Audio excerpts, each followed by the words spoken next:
Sri ட்ரோனா astro சேனலுக்கு உங்களை அன்புடன் வரவேற்கிறேன். தனுசு ராசி.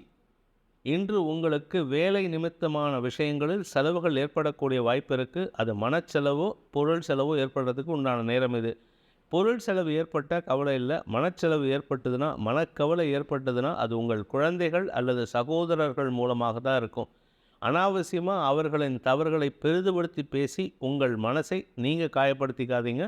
அவர்கள் பேசும் விஷயங்கள் உங்களுக்கு சங்கடத்தை ஏற்படுத்தும்.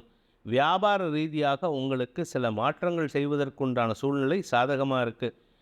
கணவன் மனைவிக்குள்ள ஒற்றுமை இல்லாமல் இருந்ததுன்னா அந்த ஒற்றுமை வரத்துக்குண்டான நேரம் இது.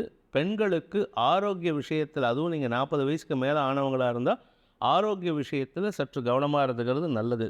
மூலம் நட்சத்திரத்தில் பிறந்தவர்களுக்கு ஆரோக்கியத்தில் கவனமாக இருப்பது நல்லது. மருத்துவ உதவிகள் தேவைப்படும் சூழ்நிலை இருக்குது. குழந்தைகளை பற்றிய கவலைகளும் அதிகரிக்கும். குழந்தைகளால் உங்களுக்கு மன சஞ்சலம் ஏற்படும். மூத்த சகோதரர்கள் மூலமாகவும் இந்த சஞ்சலம் ஏற்படுறதுக்கு வாய்ப்பு இருக்குது.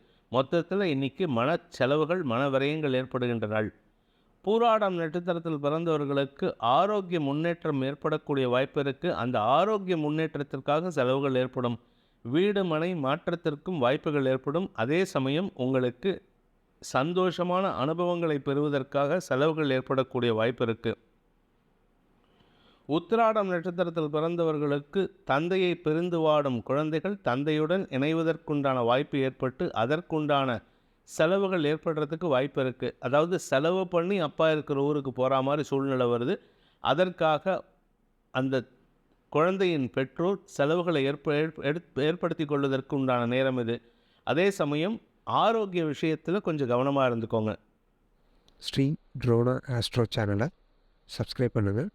இந்த வீடியோவை லைக் பண்ணுங்கள், கமெண்ட் பண்ணுங்கள், உங்களோட ஃப்ரெண்ட்ஸ் கூடயும் ஷேர் பண்ணுங்கள். அவங்களும் பயனடைவாங்க. நன்றி, வணக்கம்.